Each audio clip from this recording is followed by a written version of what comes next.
Cal State? Are you going to go to a private? Are you going to go to a community college? Where are you going? So that is something to keep in mind. You should have a backup plan just in case you do get rejection. Just as we had mentioned earlier, there are a lot of people that are getting rejected, unfortunately. So just to give you some numbers, the UCs, they get almost 120,000 applications every year. And every application gets reviewed by 2 people, and then they have to give a score out of, I believe, a 5, and then it goes to another person to review. So now 3 people are reviewing that one application, and one application can involve so many things, like a personal statement, your transcripts, your resume, maybe a letter of rec, depending on the school you're applying for. But all that is being reviewed by a high GPA. It's not about just GPA. It's going to be about your personal statement, what you actually did in your community. It's going to be about your academics, not just GPA, but what did you take? Is there an increase of your desire to take challenging classes like honors classes, AP classes, which is advanced placement courses, IB classes? Some high schools might not offer them. Not a problem. It shouldn't affect you, because another thing that our schools or admissions process right now, they look at the school profile that you're coming from. So if I'm coming from a school with maybe they only offer 2 AP classes, but another student who comes from a high school who has 20 AP classes offered, I'm going to be compared to that other student. Why? Because this student took advantage of all their AP classes, and this student only took advantage of maybe three or 4. That shows me that the student who took advantage of all the courses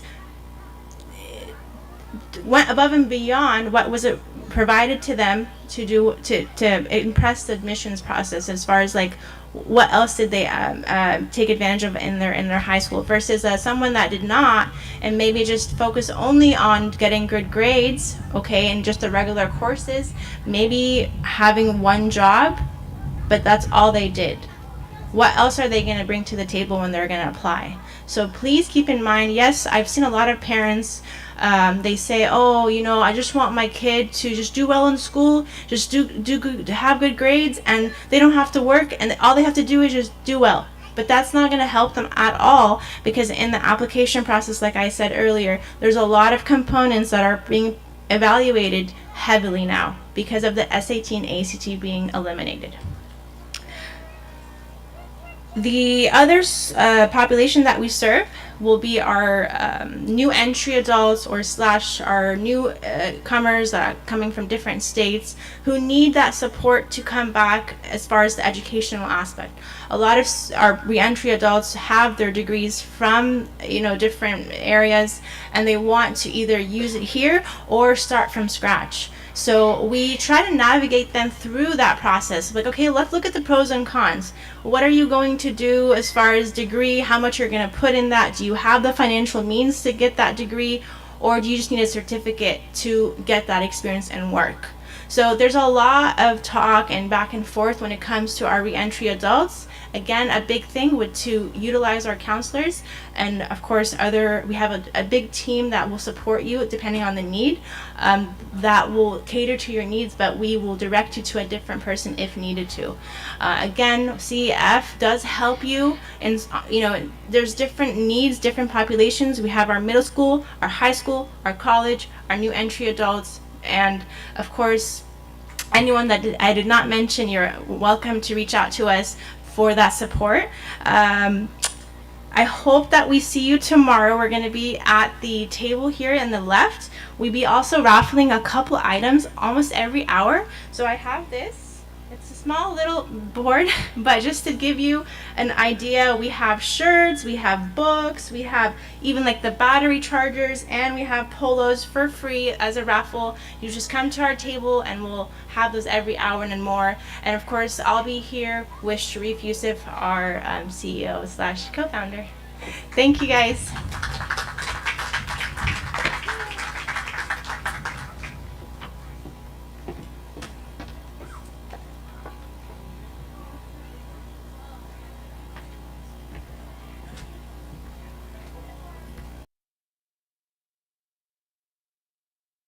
Sadly, us how to plan for your career.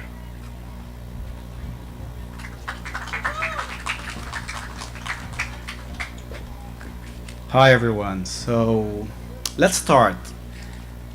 First thing I want to talk about career development plan. It seems like very formal. I don't want to go through steps like 1, 2, 3 and like follow my steps and to have a good career or something. But let's take it like so easy way. So when we talk about career development, we need to have some goals. Goals was meant with goals for any career that we have here. Like before me, there was a lot of speakers talking about medical internships and stuff like that. So when we come to talk about these careers, we need to have a goal. They have a target. They want to achieve something.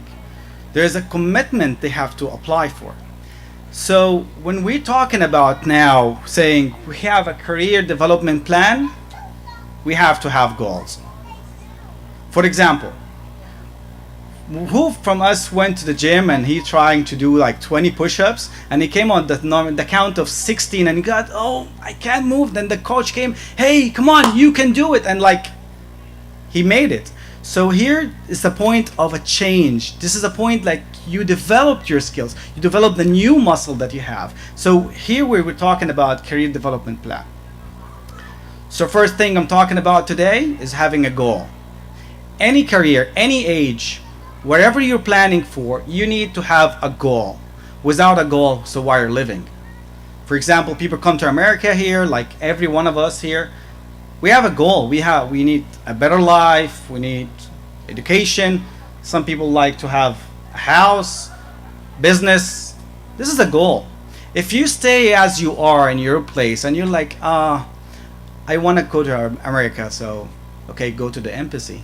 So embassy requires me to fill an application. I'm gonna look for someone to do it for me. This is not ever a way that could get you to even achieve anything. Staying on the couch and watching the news is not gonna put you on a good ladder to get to a high point that you can develop yourself and the skills. So as we took the gym example and we were talking about the push-ups and you on the count 16 you want to reach the 20 and someone is cheering for you to get to there, you can cheer yourself. You don't have to wait for someone to cheer you up. Like if you look at a goal, like for example you want to be a doctor and you look at that goal and you want to achieve it and you see the benefits, stop looking at the bad side of it. Like earlier in the day today, I remember Anthony was talking at the Bronze and Crohn's about it. But no, don't look at the bad side. Just look at the positive side.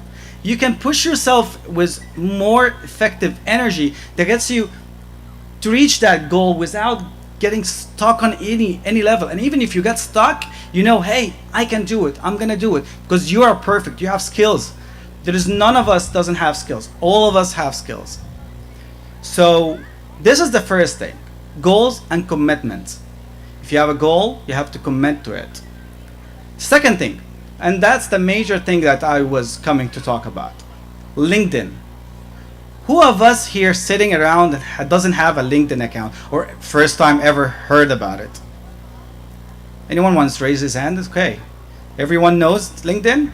Great. So if you don't have one, I'm talking about people maybe shy, don't want to express that. You have to sign up for one. Because LinkedIn is a website that's now globally known. And if you don't have a LinkedIn account, you're blocking yourself from being visible anywhere.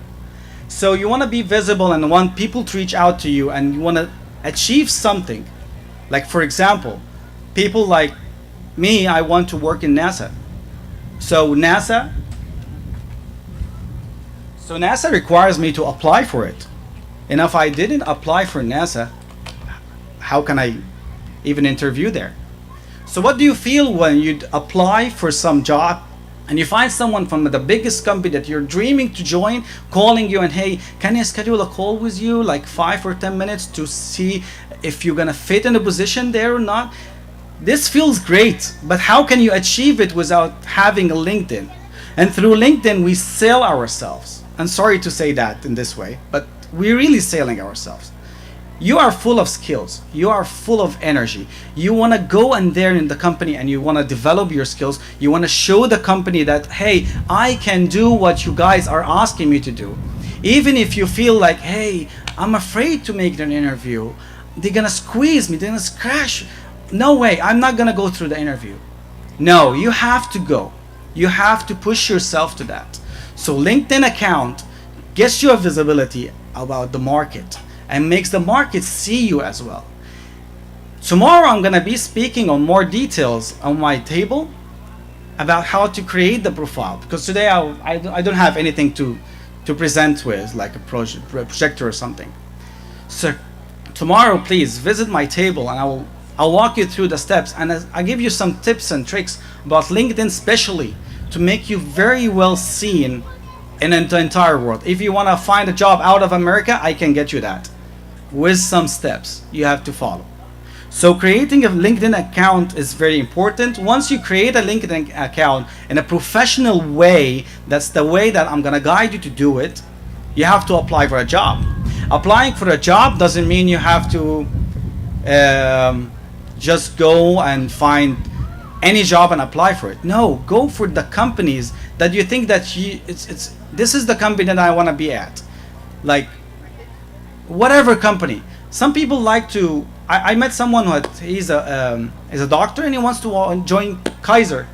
So we all know how big is Kaiser.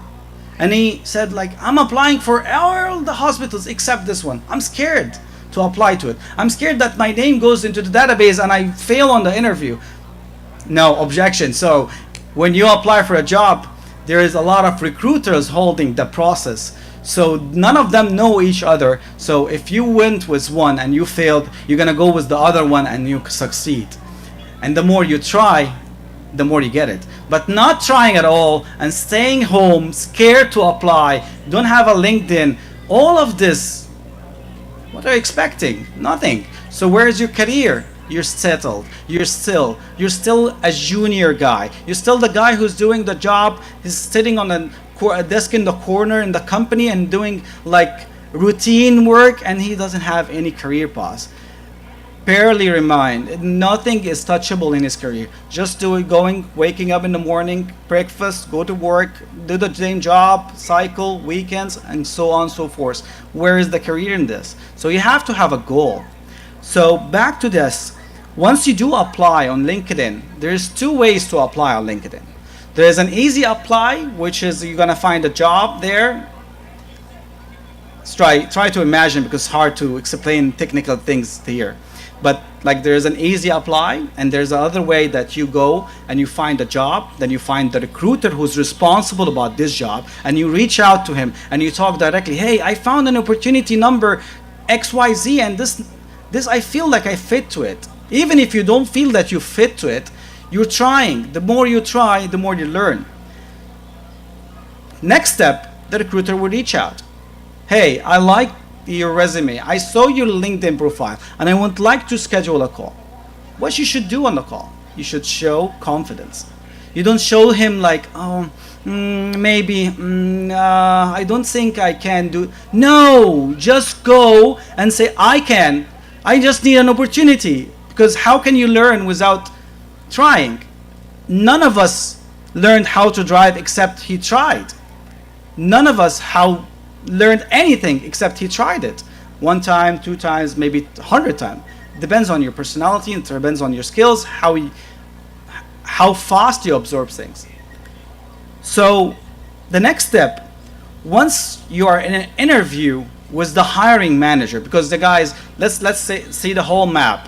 You're applying on LinkedIn, there's a recruiter calling you.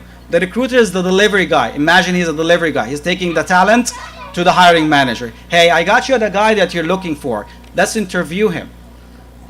The interview was the guy who is gonna hire you, which is the most scary one.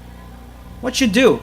He's gonna ask me about the skills, and you know it that you're not a Superman. You don't have all the.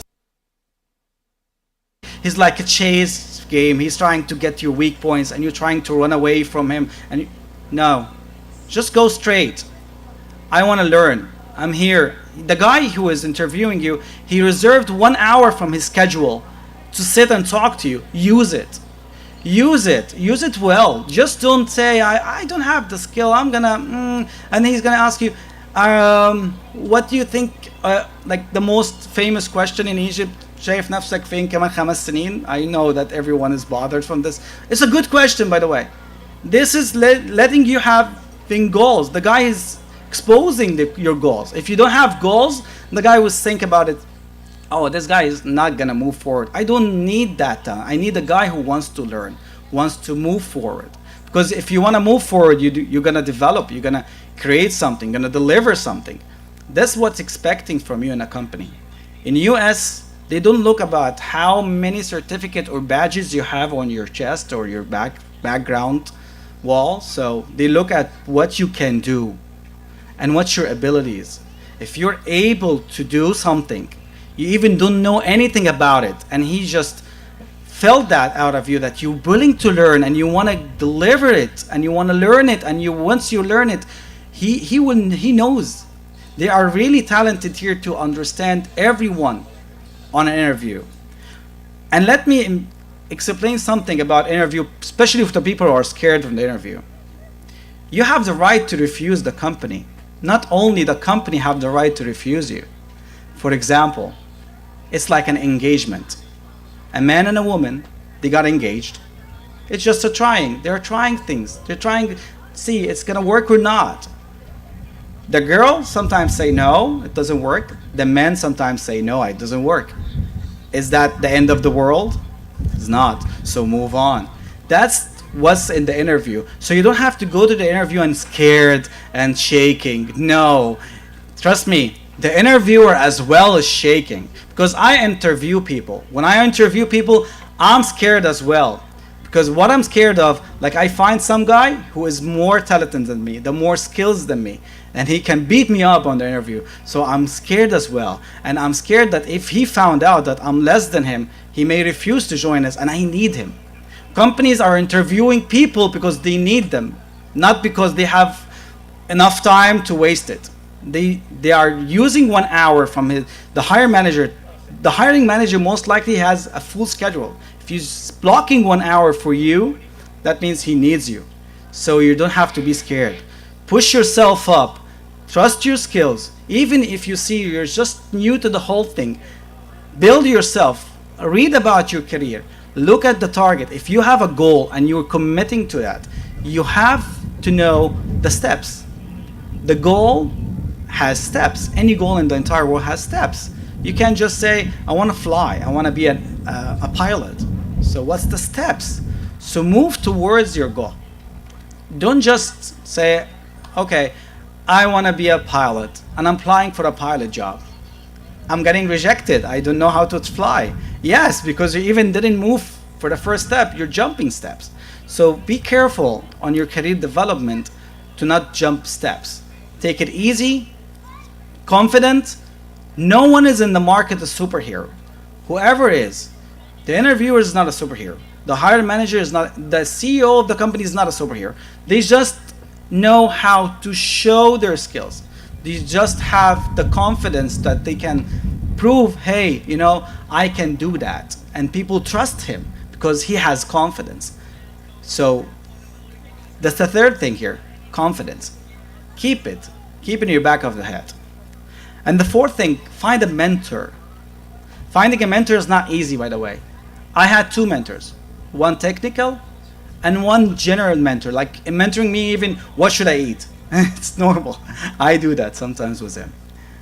But the technical mentor, if you're having a technical job or non-technical job, you need a mentor that is the same career as you. He's in a higher position. Like, for example, he just got hired and he's been there in the company 5 years, or other company doing the same job for 5 years. This is a real mentor. You're gonna take that advice from the guy. You're gonna move forward and through his lead. Take care. Some mentors like to mentor because they want to show off. Go away from these people.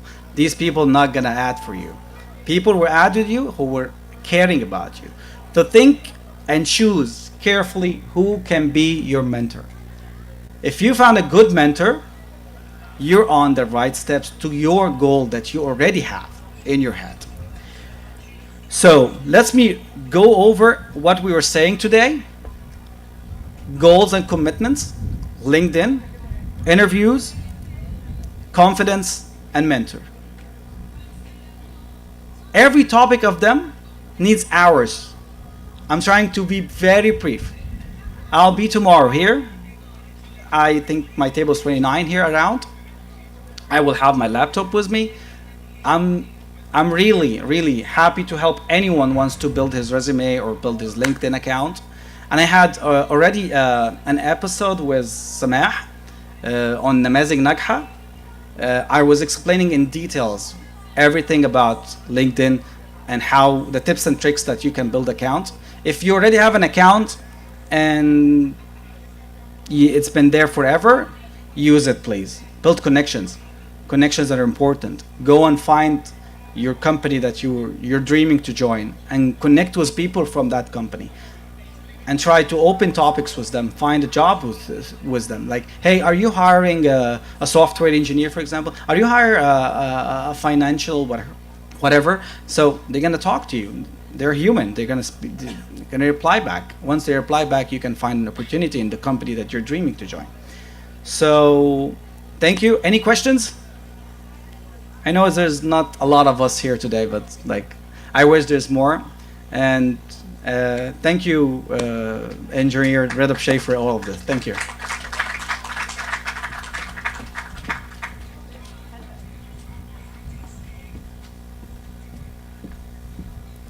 And now please welcome Marianne Boulis, the development consultant at Grace, who's going to talk to us about Grace and its programs.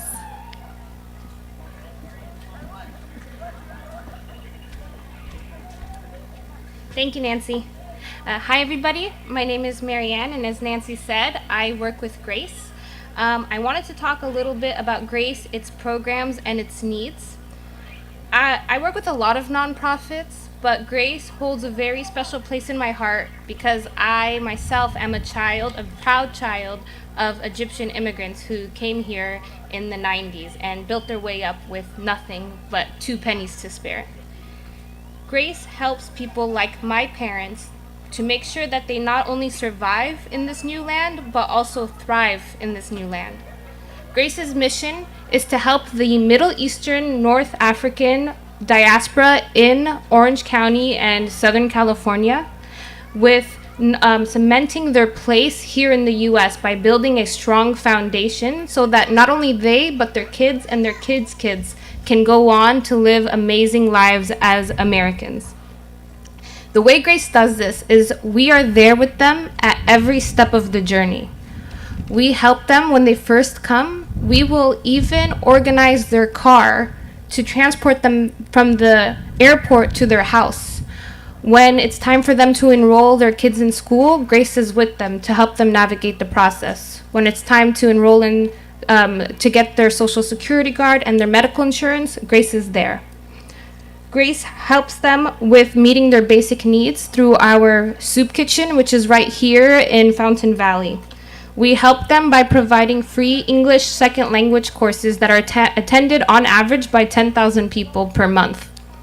And it's taught by a professional with her PhD in English and Arabic linguistics. Grace is there with their immigration legal paperwork. We provide free legal immigration advice for people who cannot afford. And if it's too complicated, then we'll even refer them to many of the immigrant lawyers here to help them with even stronger or more complex legal problems. Grace is there when we help them get their jobs, first immediate job placement. So we help them get any job that can pay the bills. But we go above and beyond, and we even help them with their education to get jobs that can not just pay their basic needs, but also build prosperity to pass on to their wealth. And then finally, Grace also helps with their kids of immigrants, helping them with school, tutoring, and of course we work with CEF as well to refer kids who need help with getting into college. So Grace does a lot. But the people here, the reason why we have this event is because as the older generation, or as the current generation gets older, the younger generation needs to step in, right? We need to make sure that this thing keeps going long after the first generation who pioneered their immigrant journey pass away, God willing, 100 years from now. But yes. So we need some volunteers. We need youth volunteers. Okay? I'm looking at you girls right there. We need volunteers and interns to help with everything that I just mentioned, whether it's providing tutoring, whether it's providing mentoring. So for example, maybe a child who came here when she was 11, she's 18 now, she can serve as a mentor for new 11-year-olds who need help figuring out what the heck school is, what's prom, what's winter formal, what do I do, how do I treat the student who's treating me this way at school. And then not only that, but it also looks good on your college records if you have an internship or if you volunteer with us, right? Like Sandy said, your test scores aren't going to cut it anymore. You need to give back to the community. And so I'm going to be here tomorrow. I'm this person right here. I'll be sitting around here. So if you have an idea of maybe one of your children wants to volunteer, come to me. I will sign you up. And I will contact you so that we can start starting a volunteer program. So that way we can make sure that our family and our community is strong for generations to come. Thank you.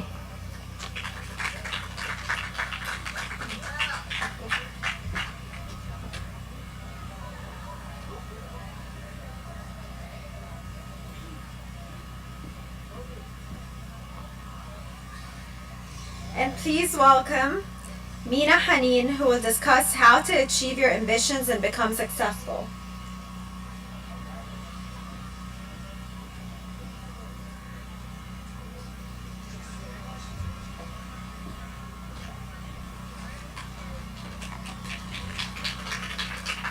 Thank you. First and foremost, I'd like to thank Mr. Adapshay and the Grace organization for putting this event together.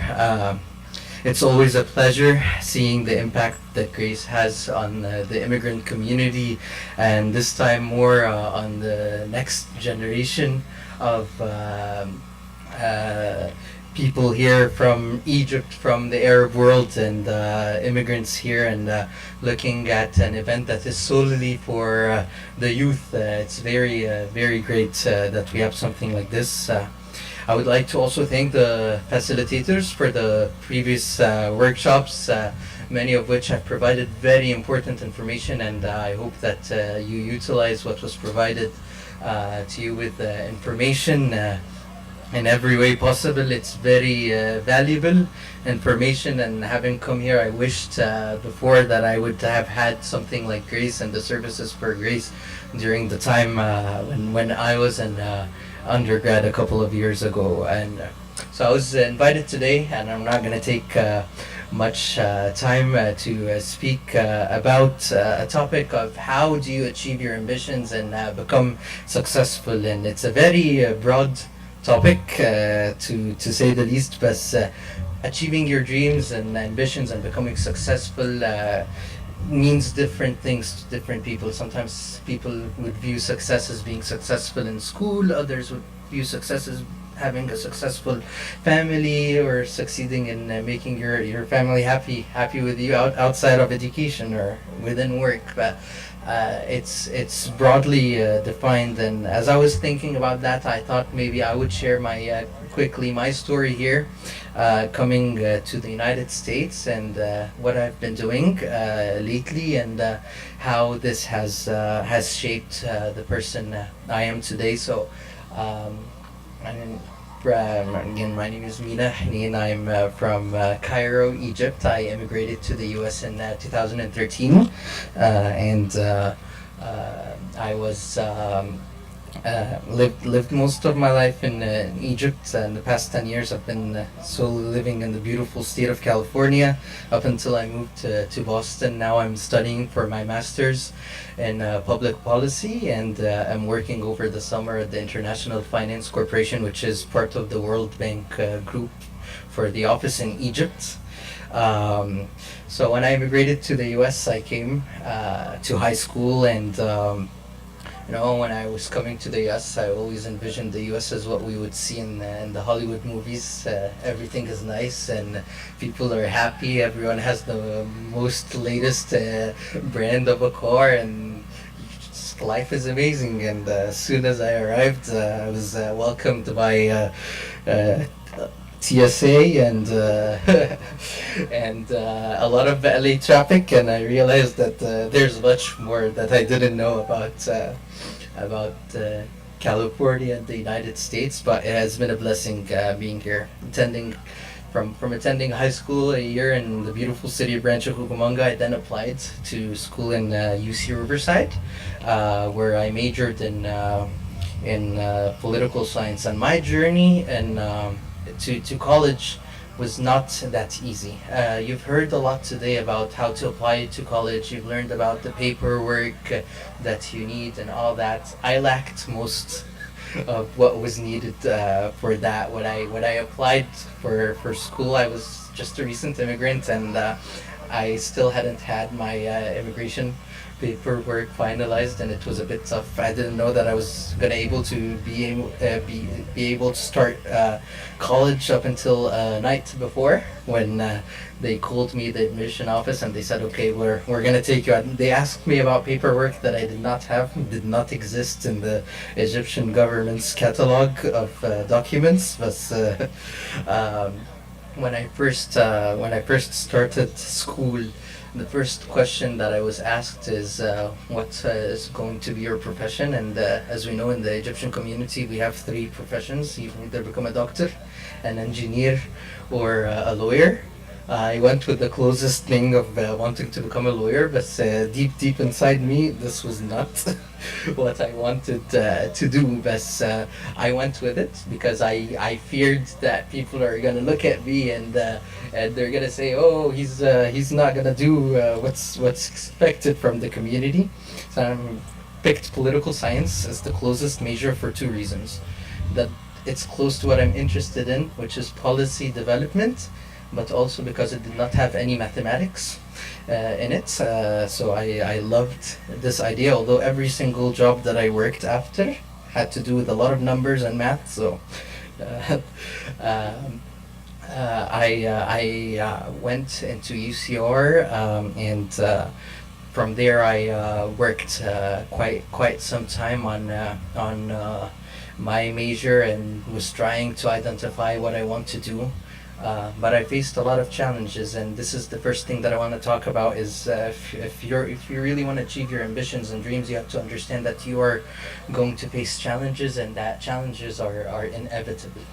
The big difference between someone who wants to achieve a goal and succeeds in achieving this goal from someone who does not is understanding that you are going to face the challenge, but you have to persevere and you have to push through, and you have to keep working hard. I was faced by many challenges, from not having a driver license available to me. I had my parents who drive me to school. I would call friends to take me to school. I was still waiting on my paperwork, so I didn't have anything to give me the license.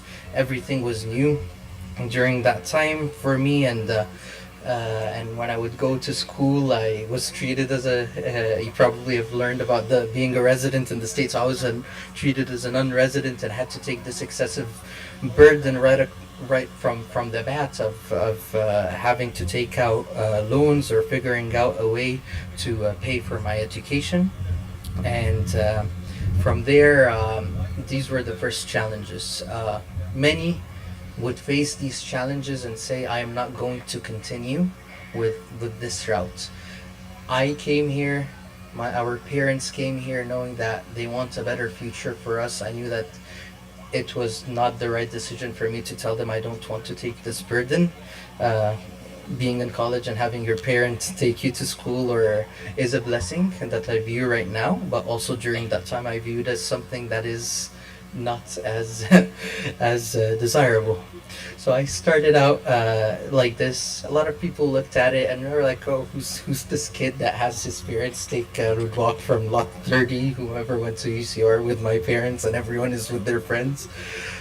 But I went and started school. I was very focused initially on my classes, and I did pretty well on my classes. I came in with the mindset that I want to study. I don't like to study up until now, but I put in the effort to study, and I did pretty well. But with that, I started realizing that there is something else that is missing, which is actually engaging in extracurricular activities, which was the second part of kind of like how I ended up doing what I'm doing right now. So I started working on trying to identify internships. I applied for over 15 internships and did not get into any of them whatsoever. I would just apply, send in my application, and I would get a rejection, one after the other. And I would reach out to people whom I'm friends now with, the offices that I've worked closely with on other matters later on, but it was the same offices that I would get the rejections from. During that time, I went ahead and read about how do you actually succeed in the US, and it was seeking help and looking outside of your community. I was always in the mindset of, hey, I'm part of the Coptic community, I'm gonna only seek help from the Coptic community, or I'm gonna seek help from the Egyptian community, but there was much more to it. There's a whole community outside, and what I did is I went to my counselor and I told her I'm a failure and I'm not getting into the internships. She guided me to a great person who was proud to have as a mentor of mine, who was the mayor of Riverside County, Ronald Loveridge, who got me into the first internship. I went to his office. I remember I was sitting outside. He was late about an hour, and I was sitting on the ground, and he was an old, kind of like an older professor, came up to me and he's like, "What are you doing in front of my office?" And I was in my jeans, literally on the ground. It was not the best first impression to have, but he came by, went inside into his office, and started talking about how I'm not getting into internships. He wanted to learn about me as an individual, and that's when I learned the second, like, aspect, or third, the second aspect of embracing diversity and embracing your unique self. We as immigrants here in the country, as Egyptians, are unique. We have something different than someone who's living here, and told him my story, how I came here in detail, and that's where I got my first internship. I worked for the Inland Counties Legal Services, small law office. I was very inspired by my immigration law during my that time, because my immigration paperwork was not done. That's what I thought during that time, is if I work an intern in an immigration law office, I'll learn how to crack the system and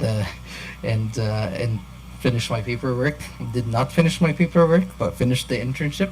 I did pretty well there, and it was a small office. When I took the paper and put the name next to my internship that the professor gave me, he had all these lists of different Congress offices and big legal offices, the district attorneys and all that. Felt quite jealous. Why not? Why wouldn't I be on this list? And I am getting a small office. But what I learned is, when you start small, you have the opportunity to shine, and from having the opportunity to shine, then bigger things come. So from this internship onto the next, I worked for the county council, and that's when I started seeing the relationship between politics, and the law. I like more the policy, not the politics, but that's when I started getting really interested in actually working in policy, and that's what I wanted to do. I always grew up looking at underrepresented communities, seeing poor people who are in need from the government, and I always questioned myself, why would there be people in need and why is there this disparity? And what I came to realize later on is actually that this is the purpose of life, is that you have people who have knowledge, who have resources, who help others, and those who we might be viewing as us helping them are actually helping us, and they're helping others as well. And that's where kind of like the inspiration came from. And I started my third internship. It was a fellowship in Sacramento where I worked for Senator Richard Roth during that time, and that was the first time I lived by myself and living away from home, and it was just a unique experience. And that's the other point, is always put yourself into situations that you're not comfortable with. If you want to succeed and you want to achieve your ambitions, make sure that you're putting yourself into out of your comfort zone. So long as you're in your comfort zone and doing the same thing that you are doing every single time, you won't advance. You will be repetitive, and you'll reach this steady point, if you look at it from a graph, where it's just you're not advancing and the society around you is excelling. I worked for the state senate. I loved it. I got a chance during that time to work on different policies for the state, primarily within the educational sector. And then I went back and finished my last year of college. Just to mention, when I first attended UCR, my counselor told me if I were you, I would go to a community college.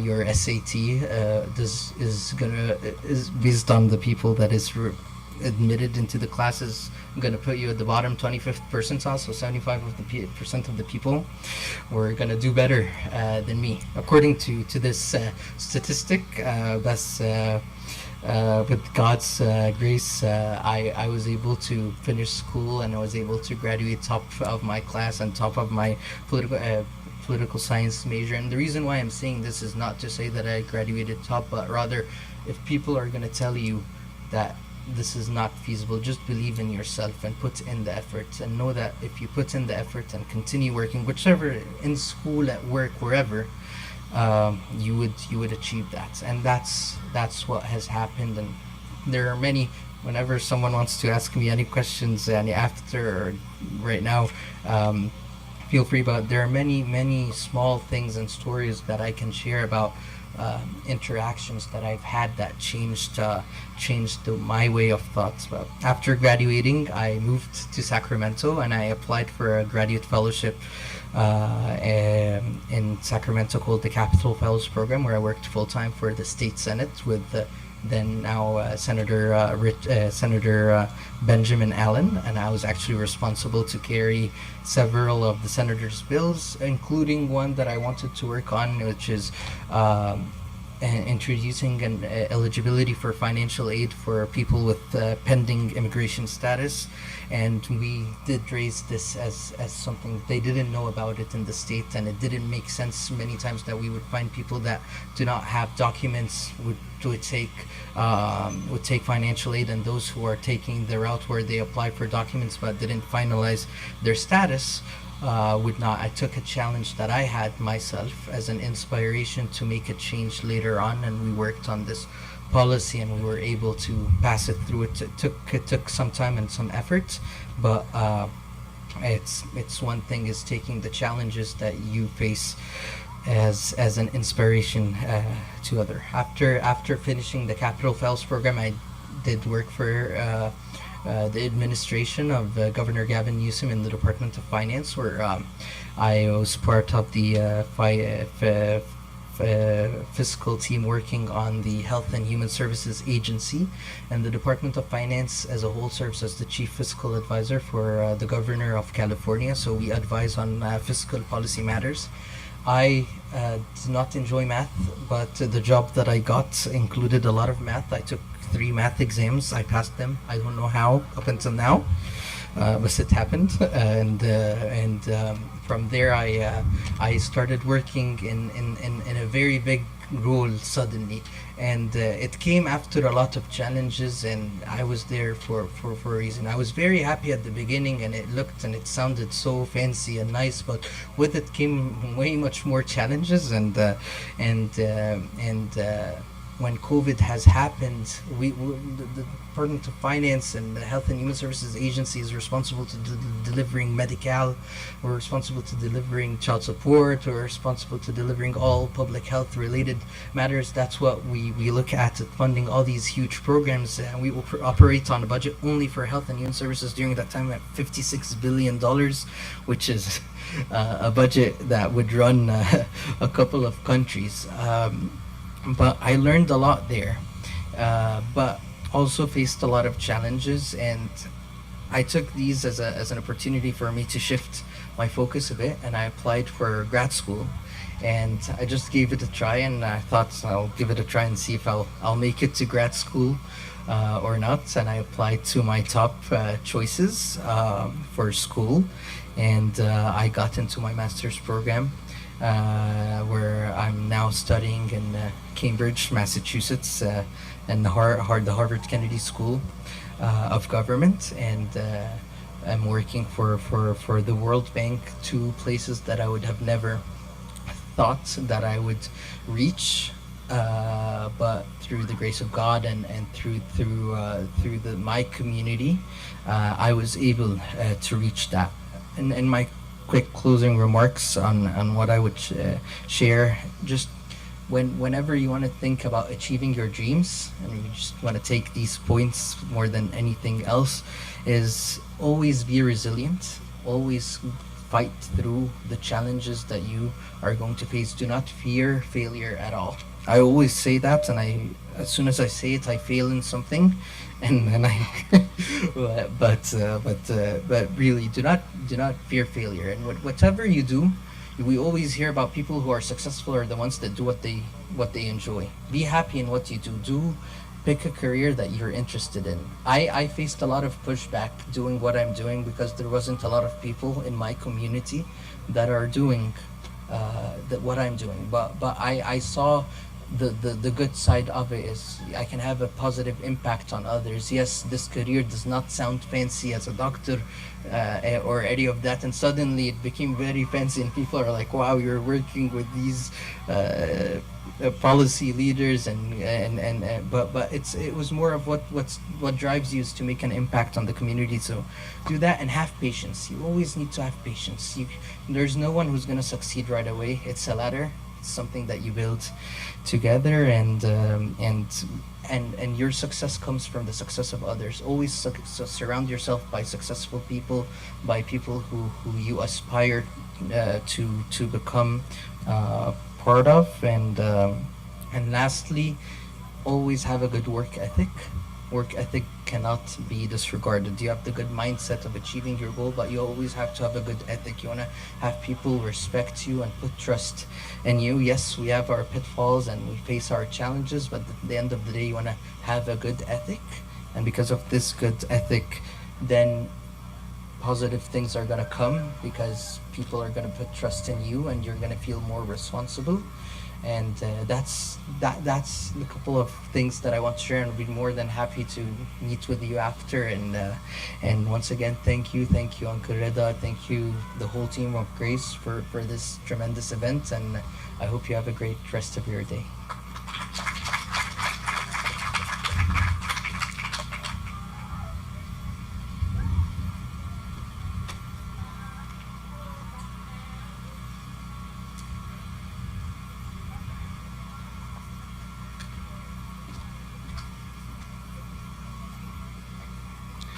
Please welcome Peter and Christine Mishrei, who will discuss how to overcome familial problems and live a happy life.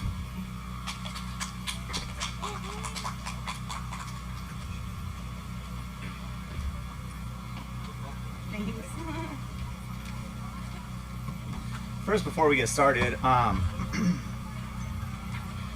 want to tell you just, I've been sitting there and I've been listening to everything that Grace has been putting on.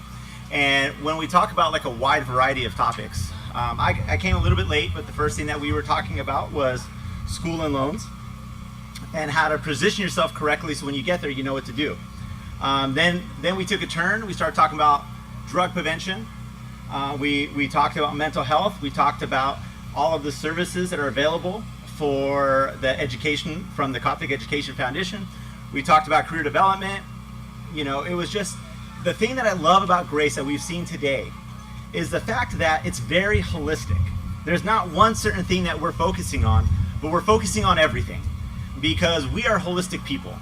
And I feel that if we only talked about success when it comes to schooling or career or profession, our work ethic, our diligence, and all of those things, well, that's not whole because there's more. And the thing that Christine and I want to talk about today is something that I think that we agree, that if this isn't right, everything else kind of doesn't matter. And I think that you could be as successful as you want to be outside of your home. Whether it be the income that you've been striving for, whether it be the degree that you've been looking at, whether it be the profession that you've always dreamed of. If you achieve all of that, but you go home and your home is not your happy place, then there's a whole other problem. And I think that's why it's important for us to think about, you know, how do we have a happy home? What are the things that we do, or how do we live to make sure that we are setting forth a happy home? Because one of the things that I've realized is, what's the single biggest relationship in your life? And it could be I'll say if you look at this course of your life, because we have friends growing up, you know, we have teachers, we have mentors, we have everybody you can think of. But I would say if you look at your life collectively, the single biggest relationship that you have in your life, if you get married, is your spouse. And I was thinking about it, it's like, you can choose your friends. Can you change your friends? Yeah. Right? You know, your profession, can you choose a profession? Can you choose a major? 100%. Can you change it? Without a doubt. Even your church. You can be a part of a church and you can love that church, and if things change, can you choose to go to a different church? 100%. But once we get married, can you change your spouse? No. Some people do, but it doesn't end well, right? Because we are blessed with our spouses forever. And I remember back, you know, before I was married, and I remember leading up to my marriage, how completely clueless I was about what marriage really meant and what it looked like before I got into it. And I speak to myself, but I also know that Christina here, she got much more than she bargained for. And I remember you look at that wedding day, and if you're married, you remember this, and if you're not married yet, you'll feel this once you're getting closer to it. But we looked so happy, we looked so in love, everything was great, the flowers were right, the tuxedo was right, the dress was right. You know, everybody in the church, everyone thought that everything was right, and it was. And it was a beautiful day, and it was a beautiful wedding. But we had no idea how much work marriage would actually take. In Genesis 2:24, we're talking very, very early in the Bible.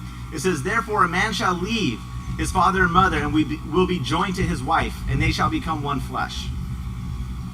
And that's kind of what I want to talk about a little bit today, is how do we achieve this oneness?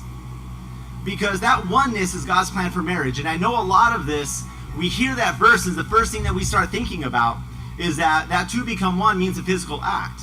And I'm telling you that by no means is that what God is only talking about here. See, because what we need to understand is, what does that two become one really mean? And it means two people's lives, two people's interests, two people's everything that they're doing, folding into one life. And it's a process that God uses to sanctify us. So, I remember there was a when Christina was pregnant with her first child, Nathaniel, we decided that we would attend a marriage retreat because we were happily married. But everyone told us that once you have kids, marriage gets really, really hard. So I thought I'd kind of be proactive. When she was pregnant, I said, we're going to go to this marriage retreat and we're going to kind of see how it goes. And it was the first time ever that someone rolled out this concept of oneness and what oneness really meant from a biblical point of view. And to be honest with you, it completely floored us. and when they were talking about marriage, although we were happily married, we were not experiencing what they were talking about at this conference. But we had no idea why. And when it comes down to it, most of us walk into marriage with absolutely no training, absolutely no education, and we all walk in there thinking, I've got this. I know how to make this work. This is going to be okay. And we have no idea what we're doing. And 90% of what we're doing is based off of feelings. And we figure that, this whole dating thing is going pretty well, and that's why we're going to get married. And that was all driven off of feelings as well. But the problem is when you're basing things off of feelings, then you're in a bad place. Because it should be based off of truth and responsibility.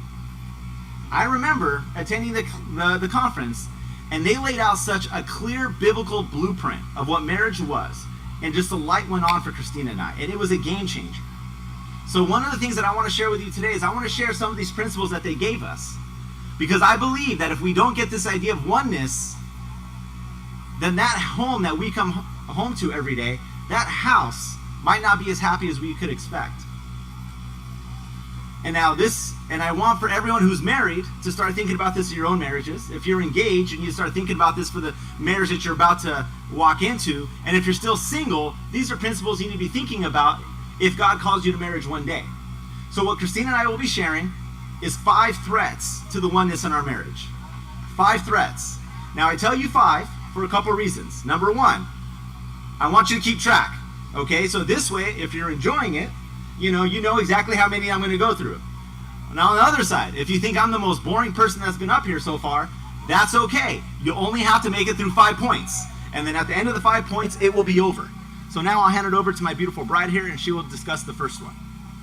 All right. Okay. We're not even done yet. So you guys are going to start booing in a second. So.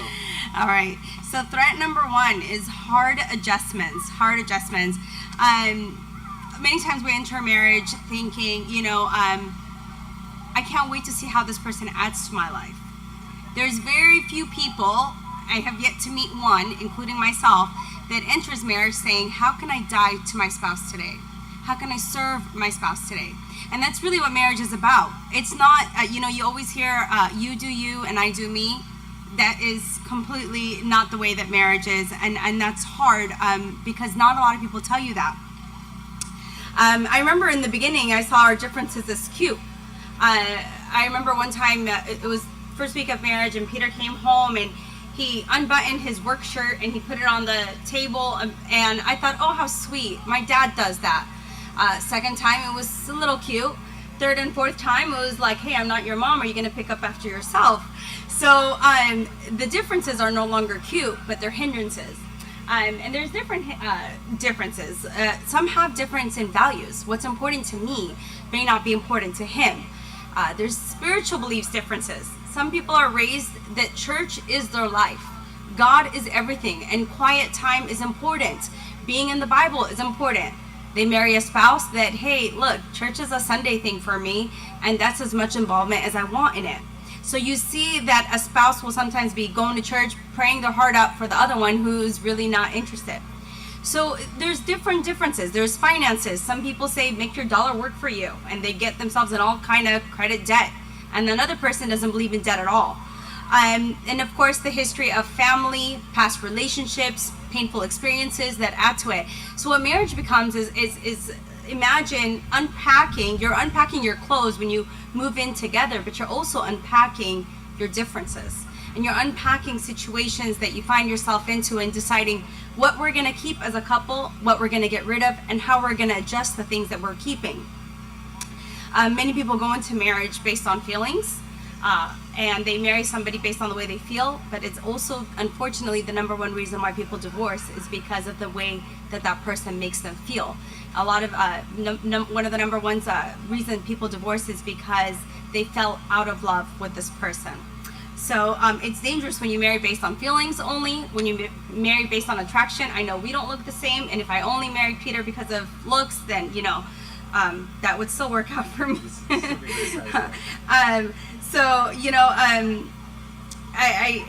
Many reasons also that I've noticed it's the next thing on your check. So we've been here, we've heard about how to prepare for your future, once you get your college degree and you're a successful person, you've been to these grace events, it's the next thing on your list is to get married.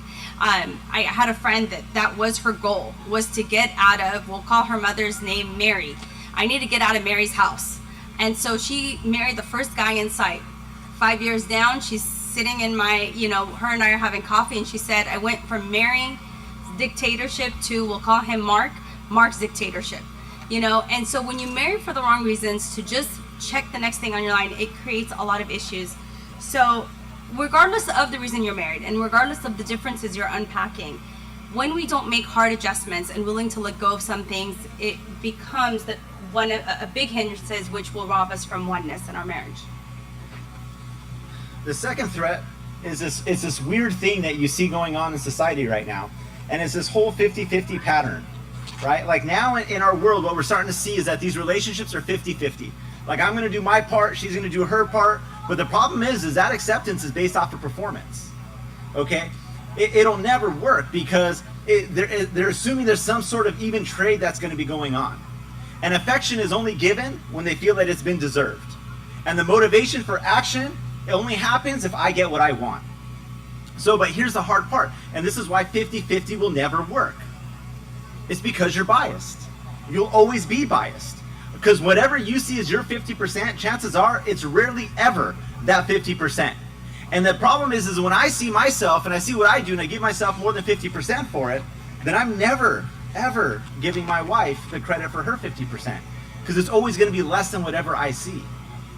Because I am wired, because I'm selfish, I am wired, and my tendency is to focus on the weaknesses of my spouse, not her strengths. And my disappointment in my spouse will make me do even less and less for her. It almost converts into an eye for an eye sort of thing, because my desire is to get revenge when I'm wronged.